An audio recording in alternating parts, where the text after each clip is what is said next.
3기 29강입니다. 근로자 임금 채권은 최우선 변제권을 가진다 이렇게 되어 있습니다. 근데 우리가 경매 물건에 있어가 제가 입버릇처럼 말씀드렸죠. 경매 쉬워요.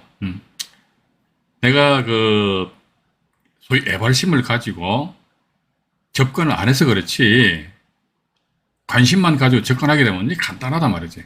특히 이제 경매 사건에 있어 가지고 우리가 좀 주의해야 될 사항 해가지고 지금까지 몇 가지 제가 방송에서 좀 말씀 안 드렸습니까? 그러니까 경매 신청권자 확인하자. 왜 그러니까 대의 변제 등에 의해 가지고 권리관계가 춤출 수도 있기 때문에 또 때로는 봐서 무익료에 의한 매각 불허가 결정이 날 여지가 없지 않아 있을 수 있다. 물론 이제 무익료 같은 경우는 미리 법원에서 판단을 내리곤 합니다. 또 이제 하나 더 뭐냐면 이제 조세 채권과의 또 임금 채권 아니 있습니까? 이런 조세 채권, 임금 채권 같은 경우도 조세 채권 중에서도 보면요, 국세기본법하고 지방세기본법에 의한 당해세 같은 경우는요, 2023년 4월 1일 이후부터 또 지방세 당해세는 2023년 5월 20 며칠 날이 그 날짜 정확하게 기억이 안 납니다만 어쨌든 가지고 대항력 있는 임차인과 관련해가지고 법이 잠깐 바뀌었습니다. 그 내용은 제가 나중에 2부에서 말씀드리겠습니다만은 어쨌든 조세 채권 조심하셔야 됩니다. 또 뭐 조심한다지? 근로자 임금 채권 아니십니까? 근로자 임금 채권은 최우선 변제입니다. 최우선 변제니까 때로는 봐서 그 당해 경매 사건에 대항력 있는 임차인이 떡하니 버티고 앉아있다 하더라 1위 하였을 적에 자칫 잘못하면 낙찰자가 낭패를 볼 수가 있거든요. 그래서 제가 오늘 이 현재 진행 중인 사건인데요. 오늘 9월 20일이죠. 오늘 매각 기일인 물건 인천건인데 두 건 뽑아놓고요. 그 이후에 가지고 주로 인천지방법원에 물건이 많이 집중되어 있네요. 4개 있고 안산지원에 하나 있고. 그런데 보니까 전부 다 근로자 임금 채권해가지고 이제 근로복지공단에서 압류 또는 가압류 또는 봐가지고 강제경매 신청한 그런 사건이란 말이지요. 자, 그런데 그 사건 같은 경우에 있어가지고 책 보는 순간 근로자 임금 채권해가지고 여러 수백억이 신고돼 있다 손치더라도 낙찰자는 전혀 신경을 쓸 필요가 없는 그런 유형의 물건들이 제법 많이 있거든요. 그런 유형에 대해서 우리는 이제 이런 과정을 공부하는 목적이 뭐냐 그러니까 내가 낙찰 받아가지고 내가 낭패를 보지 않기 위해서 공부하는 거 아닙니까? 그죠? 그래서 일단은, 몇 가지에서 제가 좀 전에 말씀드렸죠. 봐가지고 경매 신청권자 확인하자. 그 다음에 또 조세 채권이다. 또 임금 채권이란 말이지. 한 몇 가지밖에 없습니다. 그래서 오늘은 이제 근로자 임금 채권 해가지고요. 자료를 제가 이제 펼쳐놓고 또 이제 저건 말씀을 드려보도록 하겠습니다. 화면 조정을 조금 해보도록 하겠습니다. 네. 네, 이제 오늘이 9월 20일이죠. 수요일이고요. 29강입니다. 또 역시 마찬가지 목차는 나와 있는데요.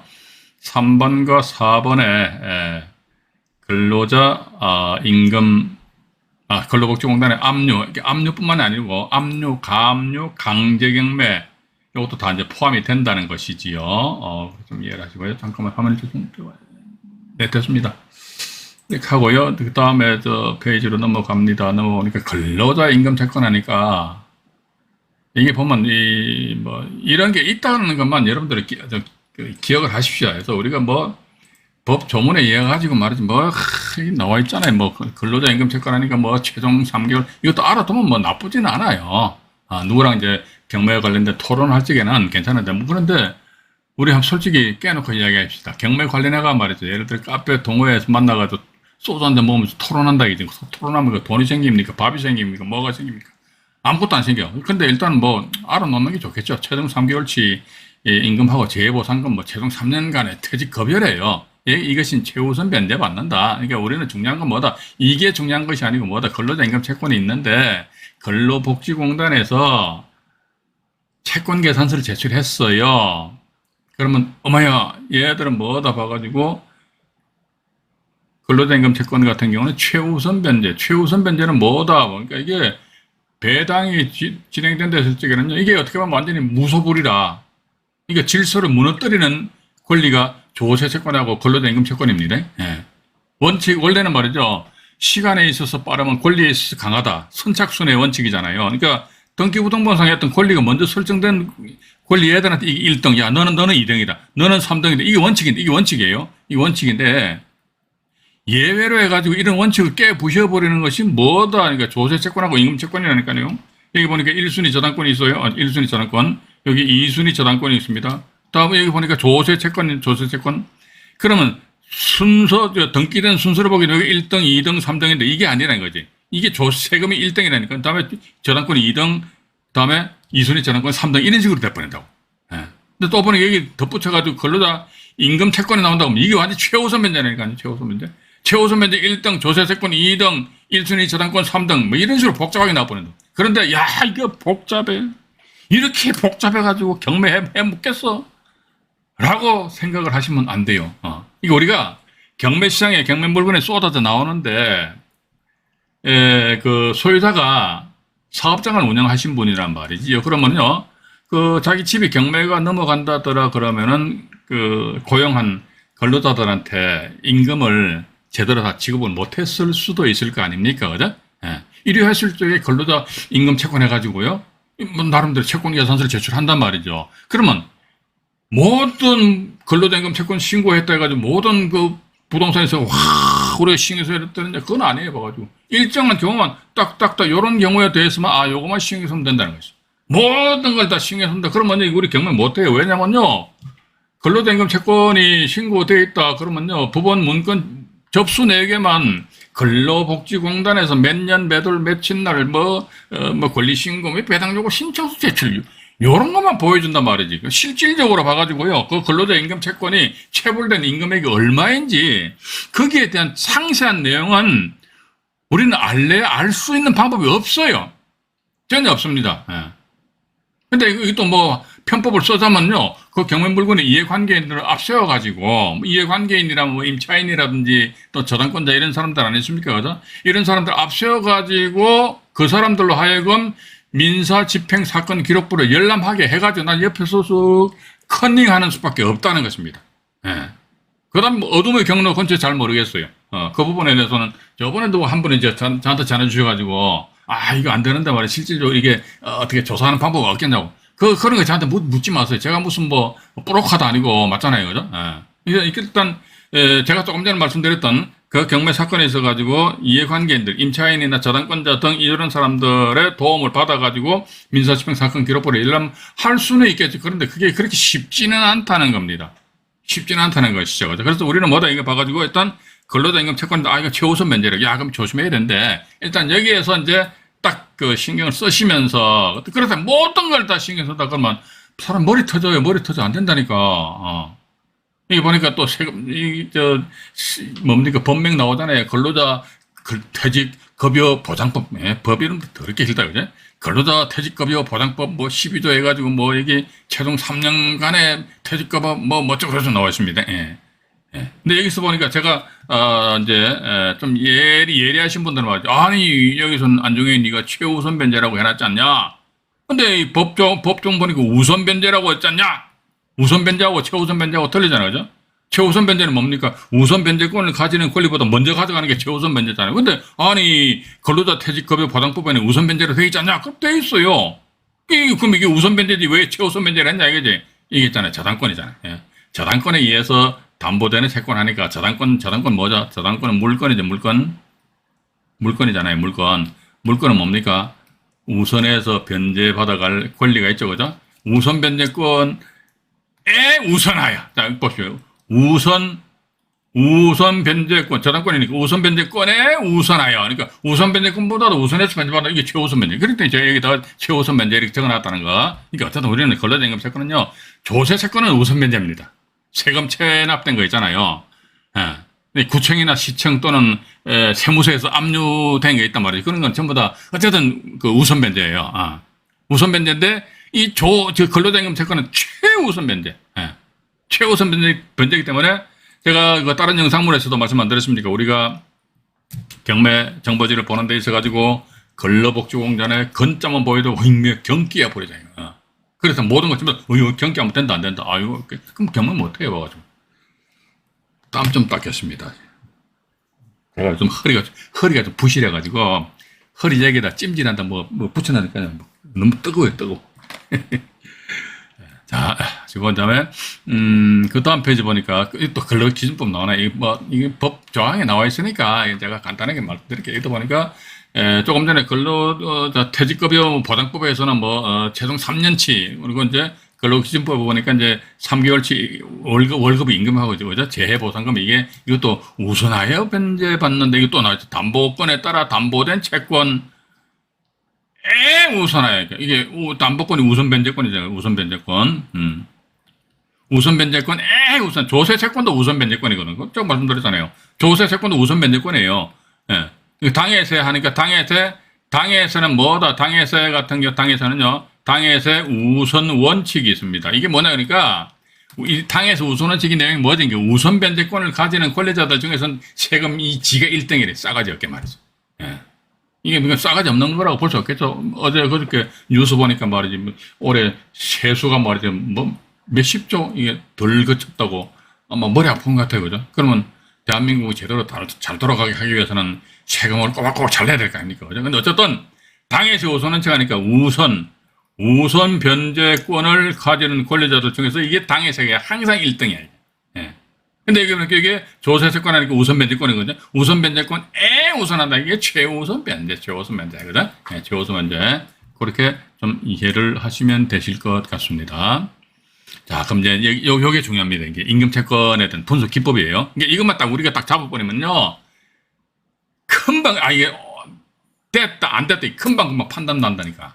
그게 빨리빨리 판단이 나야지, 난 상태에서 나중에 이거 임장 가가지고 가격 조사해보고 말이죠. 요즘 같은 경우는 이제 부동산 시장이 좀 떠잖아요. 떤다 그러면요, 시세 아니면 또 시세 이상으로 써야 돼요. 막 질러버려야 돼요. 그런데 아무렇게나 지르면 안 돼. 지분 경매는 조금 지르는 거는 조금 자제들 하시기 바랍니다. 예. 이번에 10월 5일 날 해가지고 10월 8일 날, 7월 날, 10월 5일, 10월 7일 날 해서 목요반, 토요반 해가지고 저희가 실전 오프라인 경매 강좌를 합니다만은, 요번 강좌에서는 제가 지분 경매에 대해서 집중적으로 말씀 좀 드리려고 합니다. 지분 경매에서 가지고 이제 지금 제가 긴가민가하고 생각하고 있는데, 그걸 아마 참석하신 분들과 같이 한번 이게 토론을 한번 해볼 것 같아요. 해가지고 이게 만약에 제가 생각했던 게 맞다더라 그러면요, 이건 상당히 괜찮은 것 같아요. 이게 어떻게 보면, 이것도 어떻게 보면 꼼수예요, 꼼수. 근데 이거는 이제 꼼수이기 때문에 이거는 제가 유튜브상에서 제가 공개를 안 하겠습니다. 예. 왜냐면 이게 확정적인 것이 아니기 때문에. 그죠? 그래서, 이번에 오프라인 모임 참석하시는 분들한테는 제가 지분 경매에 대해가지고, 어쨌든 우리가 돈을 벌어야 될 거 아닙니까? 그죠? 돈을 버셔야 되니까. 그래서 일단 임금채권 분석 기법입니다. 분석 기법 해가지고, 김혜진님 지각하시면 안 돼요. 오늘 김혜진님 채팅창에서 뵌 김에 인사 말씀 한번 드릴게요. 아차산 불금령 오늘 1등 하셨네요. 네. 축하드립니다. 곽충건 회장님 2등. 윤영대님, 오늘 윤영대님 3등 하셨네요. 항상 1등 하시더니. 나나나님, 이강희님, 이명남님, 홍창기님, 치토스님 감사합니다. 저기 좋아요 막 독려를 해주셔가지고 제가 기억할게요. 박황용님 고맙습니다. 최선행님 들으셨네요. 감사합니다. 그 다음에 또 누구신 거예요? 윤지임님. 윤지임님 항상 감사합니다. 우리 카페가 별로 활성화 안 돼 있잖아요. 그런데 항상 댓글 많이 달아주셔가지고 항상 되게 감사하다는 말씀 드립니다.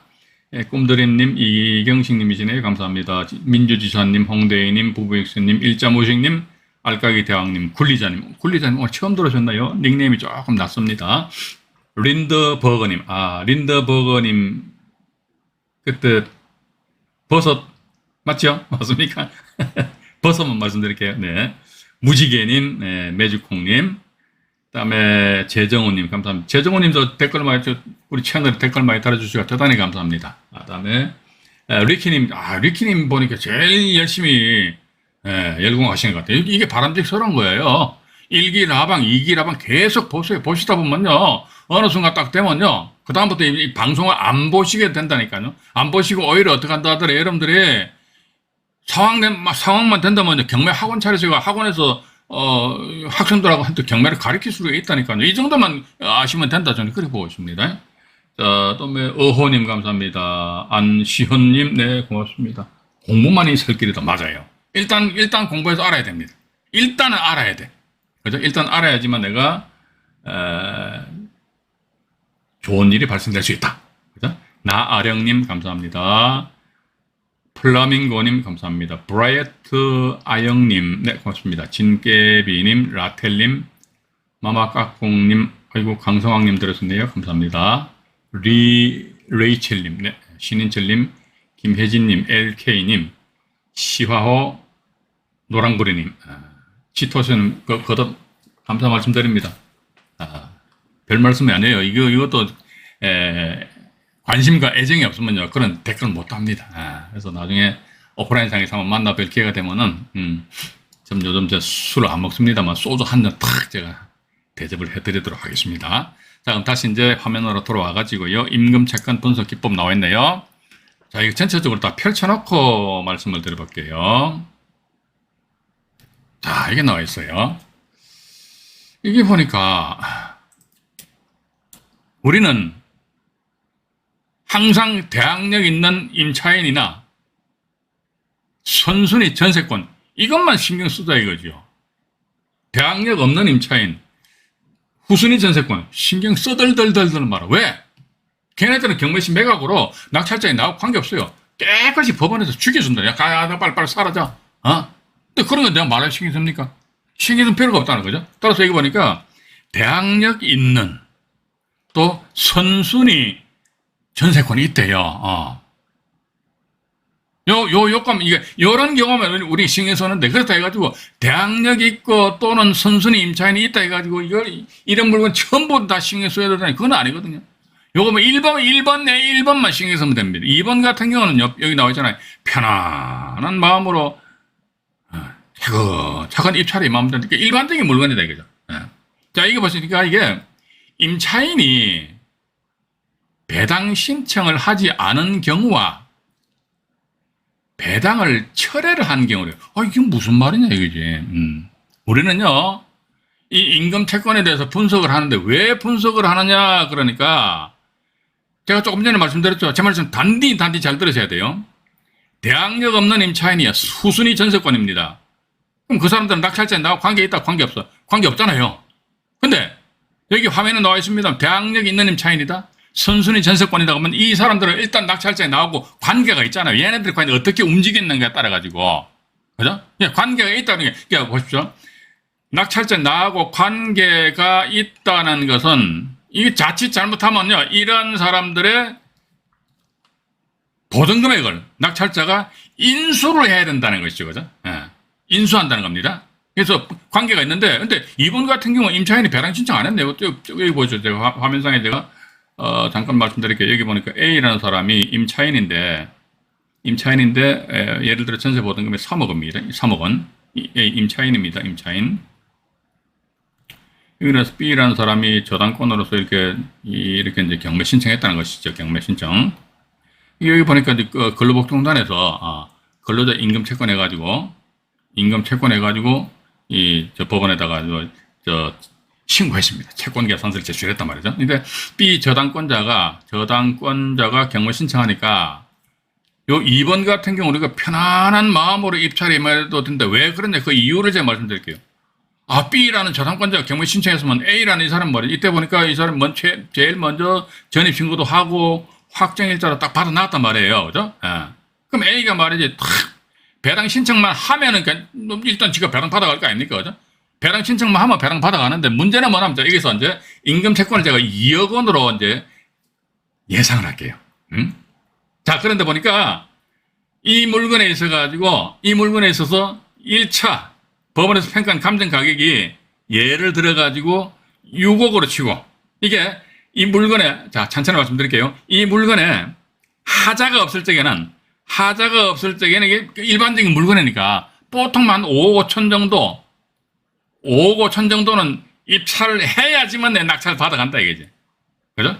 그런데 이 물건에 대해가지고 요거 지금 제가 화면을 지우고 해가지고 다시 말씀드릴게요. 전체 큰 칠판에서 말씀드릴게요. 여기에 A라는 임차인이 전세 보증금이 3억 원입니다. 전입신고도 하고 확정일자를 제일 먼저 받아놨단 말이죠. 다음 B라는 사람이 저당권을 설정한 상태에서 B 저당권자가 이렇듯이 담보권 실행을 해서 임의 경매 신청했습니다. 임의경매 신청을 하였다 하더라도, 그럼 물론 이제 그렇죠. 요 사이에 근로복지공단에서 뭐 압류라든지 또는 가압류라든지 이런 걸 행위를 해놓은 상태에서 이미 경매 신청하니까 이 근로복지공단에서, 자, 여러분들 보십시오. 근로복지공단에서 근로자임금 채권이 있다 하더랬을 때 법원에다가 채권계산서, 자, 이미 경매 신청한다면 여기 편의상에 이 배당 요 종기일입니다. 이게 별표가 배당 종기일인데, 배당 종기일 이전에 이 근로복지공단에서 말이죠. 근로복지공단에서 채권계산서를 제출했다는 거예요. 제출했는데, 이제 여기서 이제 제가 조금 전에 말씀드렸죠. 이 물건의 매매가를 한 6억 정도 보자입니다. 실질적으로 6억이 그래야 되는 거야. 그런데 이게 경매가 나왔다 이거죠. 경매가 나왔는데 보니까 통상적으로 그 주변에 말이죠. 최근에 이제 낙찰된 금액을 보니까 평균 낙찰 가격이 최소한 한 5억 5천 거죠. 그죠? 5억 5천 정도 돼야 되는 거야. 근데 이 물건에 있어가지고 여기 이제 C라는 사람이 딱 이제 이 물건 임장을 했어요. 임장을 해가지고 이제 입찰을 하였는데 봐가지고 이분 같은 경우 봐가지고 여기에 여기서 이제 요 A라는 대항력이 내는 차인이 배당 신청을 한 경우와 하지 않은 경우 두 가지로 나눠서 말씀드립니다. 이번엔 여기 배당 신청을 한 경우로 보다 이거죠. 그러면 여기서 B가 경매 신청하니까 A가 권리신고 및 배당 요구, 배당 신청을 했어요. 배당 신청했다 이거죠. 그런데 이 C라는 분이 근로복지공단 요구서를 얕보고, 근로복지공단의 임금채권이 이제 조금 더 2억으로 이제, 말씀드렸잖아요. 그죠? 근로자 임금채권이 이게 많을 수도 있고 적을 수도 있어요. 근데 이걸 중요한 것은 우리는요, 이런 근로자들의 임금채권이 채권 계산 제출됐다 손치더라도 이 사람들 실제 근로자 임금 채권이 얼마인지 알 방법이 없어요. 전혀 없다니까 없어요. 제가 조금 전에 말씀드렸습니다. 뭐 그 물건에 이해관계인들을 앞세워가지고 그런 거는 뭐 큰 기대는 하지 마세요. 그죠? 그래서 보니까 근데 아마 C라는 분이 이 근로자 임금채권이 자체를 이제 별로 이제 뭐 시덥게 생각했던 모양이에요. 시덥게 생각하고, 야, 이 물건이 내가 아는 동네인데 보니까 근로자 임금 채권료가 얼마 되겠어 해가지고 낙찰가 5억 5천이다. 그래서 이분도 예를 들자면요. 예를 들자면 봐가지고 이게 한 5억 좋습니다. 5억 5천만 원에 5억 5천에 낙찰을 받았다 치자 이거죠. 자, 그럼 이때부터 이제 문제가 발생이 됩니다. 5억 5천만, 잠깐만요. 이게 요 계산 산수를 근로자 임금 채권을 3억으로 하게 3억 그죠? 3억으로 한다 3억. 자, 그러면 여기서 어떻게 되느냐, 배당이 어떻게 되느냐, 이렇게 5억 5천만 원인데, 이 5억 5천만 원에서 뭐다 경매 비용은 이제 우리가 신경 안 쓴다 이거죠. 그러면서 5억 5천만 원의 순수한 배당 금액이 됐을 적에 배당은 과연 어떻게 되느냐, 그러니까 1등을 해가지고 근로복지공단의 임금채권 있잖아요, 임금채권. 임금채권이 이게 3억, 이 3억이라고 그랬잖아, 3억. 3억이 다 배당 받아간다는 거야. 이게 최우선 면제니까. 3억 최우선 면제 배당 받아가면 5억 5천에서 3억 받아가면 나머지 2억 5천만 원 남잖아요, 그죠? 2억 5천만 원 남는다더라 이래야 했을 때 보니까 이 A라는 사람 배당 신청했잖아요. 이렇게 배당 신청했는데 이 사람 보통 전세 금액 얼마다 3억 원이잖아요. 3억 원인데 2억 5천만 원만 배당 받아가는 거예요. 이 등으로서 임차인이. 근데 이 임차인은 보니까 자기 전세 보증 금액이 얼마입니까? 3억 원이잖아요. 3억 원인데 2억 5천만 원만 배당 받아갔기 때문에 나머지 5천만 원 미배당이고, 따라서 이 5천만 원에 대 가지고 C라는 이 낙찰자한테 돌리도라고 이렇게 자기 권리를 주장할 수 있다는 것입니다. 그죠? 예. 그러니까, 자, 여기서 보니까 제가, 선순위 임차인이 배당 신청을 하였을 경우에는 정말로 근로자 임금 채권이 얼마인지, 자, 보십시오. 만약에 근로자 임금 채권이 3억 원이 아니고, 제가 조금 전에 말씀드렸듯이 만약에 근로자 임금 채권이 2억이라 치자 이거죠. 그러니까, 근로자 임금 채권이 2억이다 그러면 배당 금액 5억 5천만 원에서 2억을 빼면 얼마입니까? 3억 5천만 원 남죠? 3억 5천만 원이면 A 임차인 자기 3억 다 받아가잖아요. 그때 낙찰자가 부담하는 금액이 없죠. 임차인 A가 3억을 다 받아가고도 나머지 5천만 원 남고 그 5천만 원보다 B 저당권자 가져가 버리잖아요. 그죠? 예를 들자면 또 임금채권이 2억이 아니고 1억으로 치자. 1억. 1억이면요. 저 임금채권 1억이니까 4억 5천만 원, 이제 4억 5천만 원 남잖아요. 그죠? 4억 5천만 원에서 임차인 3억 빠져나가는 거야. 그럼 더더욱 더욱더 이게 낙찰자는 임차인하고 어떤 문제가 없단 말이에요. 왜냐면 임차인 자기가 대항력은 있는데 자기 보증금 다 받아가니까. 그럼 나머지 1억 5천만 원 이거 뭐다? 1억 5천만 원 누가? 저당권자 배당 받아간단 말이죠. 이렇듯이 임금 채권액이 많고 적음에 따라 가지고 낙찰자가 본인이 쓴 입찰 금액 말고 추가적으로 더 끌어안는 인수하는 금액이 있느냐 없느냐 이게 왔다 갔다 하는데 이게 불확실하죠. 모르잖아요. 그죠? 그러니까 근로자 임금 채권이 극소실 조금 할 수도 있겠죠. 근데 봐가지고 근데 중요한 것은 우리가 그걸 확인을 못 하기 때문에. 자, 그럼 두 번째 말이죠. 이제 이것도 이제 말씀드릴게요. 선을 그어요. 선을 그어가지고 A라는 사람이 역시 마찬가지 전입 및 확정 일자를 받고 전세보증금 3억 원이다. B라는 사람 저당권자가 있는데 B 저당권자가 이렇듯이 담보권 신청해서 임의경매 신청했습니다. 임의경매 신청하니까 별표로 이제 배당 요구 종기를 봅니다.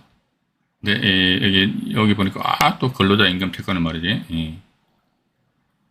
임금 채권이 있다 해서 채권 계산서를 제출을 했다 이거죠. 이거 한 3억 정도 보다 이거죠. 근데 이 A라는 사람이 배당 신청을 안 했습니다. 자, 그러면 A 대항력이 있죠. B 저당권보다 빨리 전입 신고했으니까 대항력이 있잖아요. 근데 배당 신청 안 했어요. 안 했으면 낙찰자는 어떻게 한다? 이 3억 원 전액을 인수한다. 이거 자, 조금 전에 대항력 있는 임차인이 배당 신청을 하였다. 그랬을 적에는 뭐다?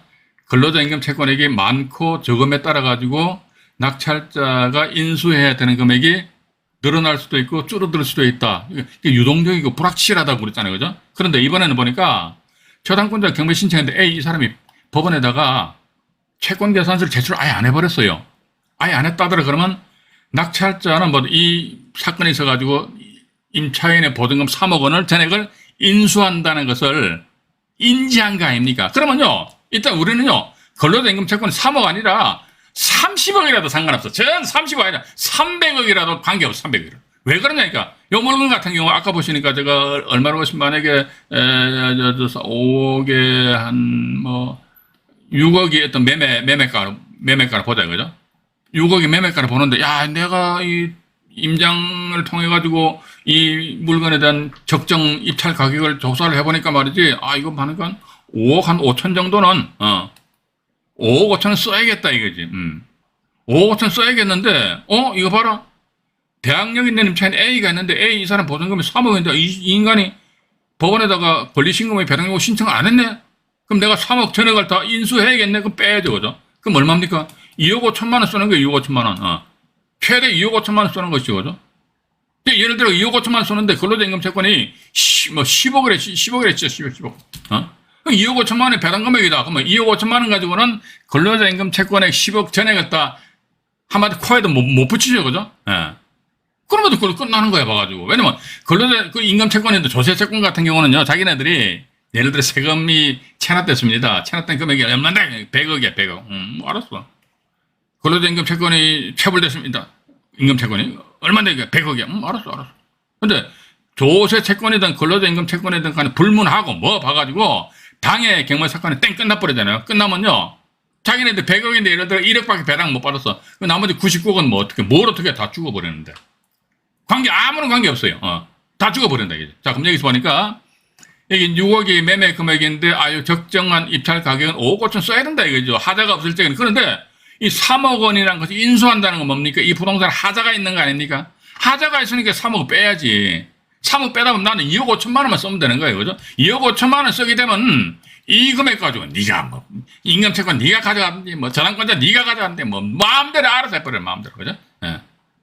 어쨌든 나는 결과론적으로 나는 3억 원만 인수하면 된다. 그럼 전체적으로 어떻게 됩니까? 5억 5천만 원이 내가 이 물건 취득하는데 어떤 투기 원가가 되는 거 아닙니까? 그러니까 하자가 없을 적에 5억 5천만 원이야. 하자가 있으니까 3억 빼고 2억 5천만 원이야. 3억 인수하니까 5억 5천원. 이러나 저나 결과는 똑같기 때문에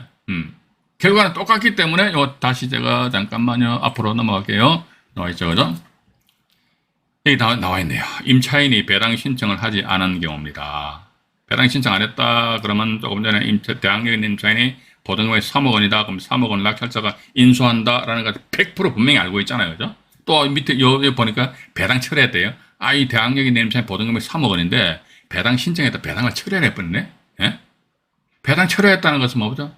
나는 경매 절차상에 있어서 배당을 안 받고 낙찰자 당신한테 내 3억 원 받을 거야 라는 그런 의사표시잖아요. 그죠? 그러니까 배당 신청 안 해도 대항력이 있으면 3억짜리 임차인이 배당 신청해서 배당을 철회해도 낙찰자는 3억 원 인수한다 이거죠. 그 인수하는 금액을 알기 때문에 그러면 단지 뭐다 이 물건의 적정 취득가 얼마 예를 들어 뭐 아까 말씀드렸습니다만 5억 5천이야. 근데 아이고 3억 원 인수하네 이 빼버려야 되거든. 그럼 나 이 물건 뭐 얼마 쓴다? 2억 5천만 원에 써버린다 이거죠. 근데 1번 같은 경우 이 임차인이 권리시행금의 배당요구 신청을 하였다더라 이렇게 나와 있습니다. 이게 보시니까 이거 잠깐만요. 이게 보면 이 배당 종기일 이전에 또 배당 종기일 이후에 이것도 이랬잖아요. 배당 요구를 했습니다. 자, 왜 이게 배당 요구 종기일 이전에 하니까 요 배당 종기일이에요. 대항력 있는 임차인이 배당 종기일 이전에 배당 신청했어요. 근데 보니까 대항력 있는 임차인인데 이 사람이 배당 요구 종기일 이후에 배당 신청했습니다. 둘 다 똑같이 3억 원이에요. 3억 원. 그러면 배당 종기일 이후에 배당 신청했잖아요. 이 사람은요, 법원에서는 이 서류를 받아주는데, 어떻게 한다더라. 배당 절차에 이 사람이 참여할 수 있다, 없다. 참여 못 하잖아요. 배당 종기일 이후에 배당 신청했으니까. 그럼 결과론적으로 뭐다, 이게. 낙찰자는, 이 사람이 배당 절차 참여하지 못했기 때문에 3억 원은 낙찰자에 내가 인수한다. 그때는 뭐다. 배당 요구 종기일 이후에 배당 신청했다 하더라. 그러면 2번으로 넘어오면 돼. 마음 편안하게. 왜냐면 어차피 저 사람은 배당 못 받으니까 3억은 낙찰자 인수하잖아, 인수. 인수하기 때문에 인수하는 부분이 하자에 해당되고 그러면 뭐다? 정상적인 가격에서 하자에 해당되는 금액을 뺀 금액으로서 입찰 쓰고 그 다음에 근로자 임금 채권해가지고 얘네들은 뭐 자기네들 채권 금액을 전액 다 배당 받아가든지 말든지 그건 낙찰자하고 나하고 관계가 없다는 것이죠. 그런데 우리가 신경 써야 될 건 뭐다? 법원에 공고한 배당 요구 종기일 있잖아요. 배당 요구 종기일 이전에 딱 이렇게 권리시행금의 배당 요구 신청해버렸어요. 이래야 했을 경우는 근로자 임금, 이게 나와있잖아요. 임금 채권 조사 철저히 해야 돼요. 근로자 임금 채권이 얼마인지 나는데 조사를 하자. 근데 조사의 방법이 없어. 그럼 어떡한다? 하지 마세요. 조사 방법이 그러니까 한번 내가 말이지 여기저기 막 뚫어서 막 알아보려고 해도 도대체 알 방법이 없어. 하다못해 그 당해 부동산에 그 대항력 있는 임차인이 있길래 그거 가가지고 너 있잖아 이런 여쭤했자니까 내가 당신을 말이지 법원까지 에스코트 할게 이 상태에서 민사집행 사건 기록 보면 당신 열람 신청하시오. 그럼 내가 삐꾸면 볼게요. 그러니까 임차인은 싫어. 나 다리 아파. 그럼 내가 알 방법, 근로자 임금 채권을 알 방법이 없다. 제가 지금까지 그 매각 물건 명세서를 보면서요. 근로자 임금 채권이 얼마 체불됐다. 그렇게 표시되어 있는 매각 물건 명세서는 이 바닥에 진짜 30년 이상 뒹굴었습니다만 한 건도 눈으로 목격을 못했습니다. 그런데 조세 채권 같은 경우는요. 간혹 가다가 매각 물건 명세서상에다가 법정기일이 언제고 체납된 세액이 얼마고 이걸 표시를 해주는 데가 있어요. 그러니까 조세 채권은 그나마 그래도 임금 채권보다 양반이야. 근데 임금 채권은 아예 애시당초 금액 자체를 표시를 안 해준다니까요. 봐가지고 저는 그게 답답해요. 봐가 왜냐면 그거 저 법원에 앉아있는 양반들 그거 다 알고 있을 거 아니고 왜 그걸 저 매각 물건 명세서상 표시를 안 해주는지 모르겠어요. 말이 막 꼬여버리네 봐가지고. 그거를 이야기해주면, 그래서, 그러기 때문에 제가 이해관계인 입장에서 봐가지고, 오늘 왜 땀 많이 나는 모르겠네요. 죄송합니다. 이해관계인 입장에서 봐가지고 민사집행 사건 기록부를 열람을 하면은 알 수가 있을 거 아닙니까? 왜냐면 근로자 임금 채권 같은 경우도요, 물론 압류나 가압류되어 있으면은 논외인데, 논외인데, 등기부등본상에 압류나 가압류 안 되어 있는 상태에서 근로자 임금 채권이 있다 이랬을 적에는요, 그 사람들은 법원에 공고한 배당 요구 종기일까지는 어쨌든 채권 계산서를 제출을 해야 됩니다. 제출해야 된단 말이죠, 그죠? 그럼 보니까 이 사람들이 만약에 제출을 했다더라 그러면 채권 계산 자체가 민사집행 사건 기록부에 편철되어 있다는 거예요. 그럼 우리 그걸 보면 되거든요. 근데 안 보여주잖아. 안 보여주고 막 하래요. 미치고 팔짝팔짝 뛸 노릇입니다. 그럼 우리는 근로자 임금 채권 때문에 이게 무서워가지고 모든 경매 물건은 임금 채권만 들어왔다면 어머하고 그냥 깜짝깜짝 놀래야 것이 아니 여기 나와 있잖아요. 봐가지고 대학력은 내는 임차인이다. 배당력을 정기일 이전에 이후 또 아예 임차인이 배당 신청 안 했다. 요거 이해하시겠죠, 그죠? 요거 이해하셔야 됩니다. 임차인이 배당 신청 아예 안 했어. 또 배당 처리했다고 하면 이거 명명백백하게 낙찰자는 인수하여야 하는 임차인의 보증금을 3억이라면 3억을 명명백백하게 알잖아요, 그죠? 그러면은 그러다 쟤네들 인간 채권해가지고 뭐 예를 들어 100억인데 뭐 10억을 받아가든지 5억을 받아가든지 그건 낙찰자하고 관계있다 관계없어. 전혀 관계없어요. 왜냐면 걔네들은 경매시 매각으로 낙찰자 대금을 딱 납부해버리면 다 죽어버려. 죽어버린다는 그렇게 좀 이해를 하시면서요. 요거 해가지고 다음 페이지가 또 뭐 나오면요. 대항력 없는 임차인인데요. 요건 지금 제가 화면을 좀 정리한 상태에서 29강 2부 방송에서 말씀을 드리도록 하겠습니다. 이상 3기 29강 1부 방송을 마치도록 하겠습니다.